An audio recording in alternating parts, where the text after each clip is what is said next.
আন্দোলন দমানোর এ কেমন কৌশল? তারিক মঞ্জুর প্রথম আলোর একটি মতামত কলামে লিখেছে। আজকে ঠিক এই আলোচনাটাই বাংলা ট্রিবিউনে করছিলাম। আমি এবং ইশতিয়াক রেজা দুইজন আমরা অতিথি ছিলাম, অ্যাঙ্কর ছিলেন মাসুদ কামাল। আজকে খুবই অবাক ব্যাপার, আমরা দুইজন কোনো ভিন্ন মত না, বরং একজন আরেকজনের সঙ্গে সংযোজন করেছি মাত্র। দুইজনই আমরা যে বিদ্যমান যে পরিস্থিতি, সেই পরিস্থিতিতে উদ্বেগ প্রকাশ করেছি এবং বলেছি যে যেইভাবে দমন করা হচ্ছে, যে ইস্যু নিয়ে, অর্থাৎ কেন শিক্ষার্থীরা রাজাকার বলল নিজেদেরকে, সুতরাং তাদেরকে দমন করা হবে, তাদেরকে উৎখাত করা হবে, এই ধরনের একটা মানসিকতা নিয়ে যেভাবে ঝাঁপিয়ে পড়া হলো, মূল ইস্যুটা কিন্তু চাপা পড়ে গেল, অথচ মূল ইস্যুটা খুব যৌক্তিক ছিল। সুতরাং পরিস্থিতি যেদিকে গড়িয়েছে সেটার একমাত্র উপায় হচ্ছে সংলাপ, আলাপ, আলোচনা, সমঝোতা। এবং এটি খুব সহজ ছিল। একবারও এই পর্যন্ত আজ গত 15 দিন ধরে শিক্ষার্থীরা আন্দোলন করছে, কিন্তু কোনো শিক্ষার্থী বলেনি যে আমরা আলোচনায় যাব না। বরং তারা সরকারের কাছে কি বলেছে? বলেছে যে বর্তমান সংসদ অধিবেশন ডেকে, জরুরি অধিবেশন ডেকে যাতে আইন পাশ করা হয়, কোটা সংস্কার, সকল গ্রেডে কোটাটা যাতে যৌক্তিক একটা সীমায় নিয়ে আসা হয় এবং মেধাবী যোগ্যরা যাতে বেশি বেশি চাকরিতে ঢুকতে পারে, সরকারি চাকরি। এটা তো সরকার বিরোধী কোনো আন্দোলন না, একটা সংস্কার আন্দোলন। সেই সংস্কার আন্দোলনে বা প্রস্তাবে সরকারও একসময় সায় দিয়েছিল। 2018 সালে পরিপত্র পর্যন্ত জারি করেছিল, যদিও প্রধানমন্ত্রী পরে বলেছেন যে তিনি বিরক্ত হয়ে এটি বাতিল করেছিলেন। তো হাইকোর্ট এটি বলেছেন অসাংবিধানিক, এটা বাতিল করেছে। তো বাতিল করলেও বলেছে যে সরকার এটা কমাতে বা বাড়াতে পারে, একটা নির্দেশনা আছে, সেই নির্দেশনার আলোকে আলাপ আলোচনা হবে, সমঝোতা হবে, এটি কাম্য। এটাকে রাজনীতিকরণ করার কোনো দরকার ছিল না। কিন্তু বাস্তবতা হলো এটি এখন রাজনীতির বৃহত্তর আঙ্গিকে প্রবেশ করেছে।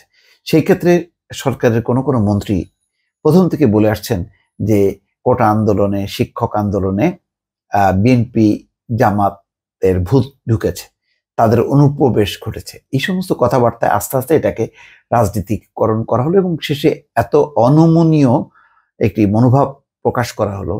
প্রধানমন্ত্রীর সংবাদ সম্মেলনের সূত্র ধরে তুমি কে আমি কে, রাজাকার রাজাকার, তারপরে চাইতে গেলাম অধিকার, হয়ে গেলাম রাজাকার, এবং আন্দোলনকারীদের এই বক্তব্যটাকে শুধুমাত্র রাজাকার হিসাবে ধরা হলো। অথচ তারা কোনোভাবেই এই রাজাকার প্রতিষ্ঠা করার জন্য এই আন্দোলনের নামে নাই। এটা এক ধরনের প্রতিবাদ বা প্রতীকী প্রতিবাদ যে তাদেরকে রাজাকার বলা হয়েছে। তারপরে বলছে আচ্ছা ঠিক আছে আমরা রাজাকার, কিন্তু আমাদের অধিকার চাই। মানে কথাটা হলো একেবারে ওই শাব্দিক অর্থে না নিয়ে, তার আশেপাশের অন্য কোনো বক্তব্য না ধরে শুধুমাত্র তুমি কে আমি কে রাজাকার, এই কথাটা বলো। আশ্চর্য ব্যাপার, জাফর ইকবাল ডক্টর, এত বড় শিক্ষাবিদ, তিনিও এটাকে ধরে বলছেন যে এই শিক্ষার্থীদের মুখ দেখলে তার মনে হবে যে তারা রাজাকার। খুব দুঃখজনক। যাই হোক, এটা এখন যে পরিস্থিতি, এবং তার আগেই তারা আন্দোলন করছিল, দুর্ভোগ হচ্ছিল, সেই দুর্ভোগ বাংলা ব্লকেট অনেকে আশা করছিল যে প্রধানমন্ত্রী হয়তো সফর শেষে ফিরে তিনি হয়তো একটা সংলাপের এমন একটা প্রস্তাব দেবেন, কারণ অনেক নাটকীয় পরিবর্তন এই বর্তমান প্রধানমন্ত্রী শেখ হাসিনার হাত ধরেই হয়েছে।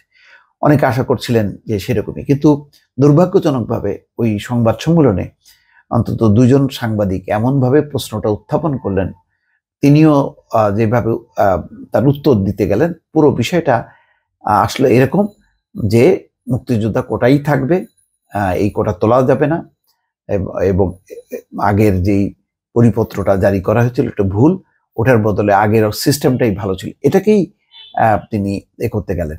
এর ফলে উত্তেজনা ছড়ালো ক্যাম্পাসে, একটা স্লোগানকে ধরে একটা ইস্যু তোলা হলো, এবং তারপরের যে অনাকাঙ্ক্ষিত পরিবেশ, যে ঢাকা বিশ্ববিদ্যালয়ের বাইরে থেকে মানে যারা শিক্ষার্থী না, বহিরাগতরা এসে যা নজিরবিহীন ঢাকা বিশ্ববিদ্যালয়ে লঙ্কা কাণ্ড ঘটালো, বিশ্ববিদ্যালয় প্রশাসন, বিশ্ববিদ্যালয়ের শিক্ষকদের সামনে।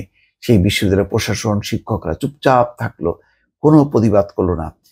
এই পরিস্থিতির পর আসলে এখন প্রশ্ন হলো যেই প্রশ্নটা এনেছে এই কলামে, যে এটা আন্দোলন দমনের এইটা এক অদ্ভুত কৌশল, এটা দরকারই ছিল না।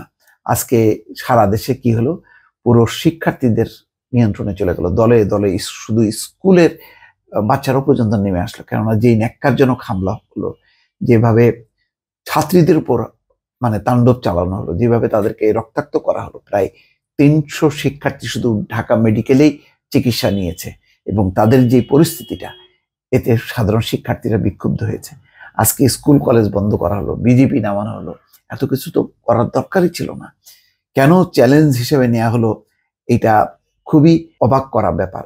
অথচ আজকে সারা দিনের মধ্যে একবারও এই এই পরিস্থিতি উত্তরণের জন্য যে মানে তাদেরকে আলোচনায় বসার আহ্বান, সেগুলো করা হলো না, বরং ওই নিয়ন্ত্রণ করার চেষ্টা করা হলো।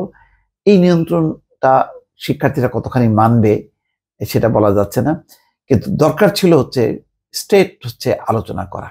গণতান্ত্রিক রাজনীতিতে আলোচনা হয়, কখনো দমন পীড়ন করে, বিশেষ করে যেই দাবি শিক্ষার্থীদের প্রাণের দাবি, তাদের ক্যারিয়ারের দাবি। পড়াশোনা করে তো আমাদের দেশের শিক্ষার্থীরা কি জন্য, সে একটা চাকরি পাবে, তার নিজের ক্যারিয়ার গড়বে, তার পরিবারকে, বাবা মাকে বা নিজের সংসার ভবিষ্যতে সেটাকে সমৃদ্ধ করবে। সেই জায়গাটা নিয়ে যদি কেউ আন্দোলন করে, এটা একেবারেই বলা যায় যে একটা মৌলিক দাবি, একটা চাহিদা, অধিকার। সেই অধিকারটা নিয়ে যেভাবে তার সাথে বিহেভটা যেটা করা হলো, এটা খুবই দুঃখজনক। এবং এখনো পর্যন্ত কিন্তু সেই শান্তি বা সমঝোতার কোনো লক্ষণ দেখা যাচ্ছে না। দর্শক ভালো থাকবেন, আল্লাহ হাফেজ।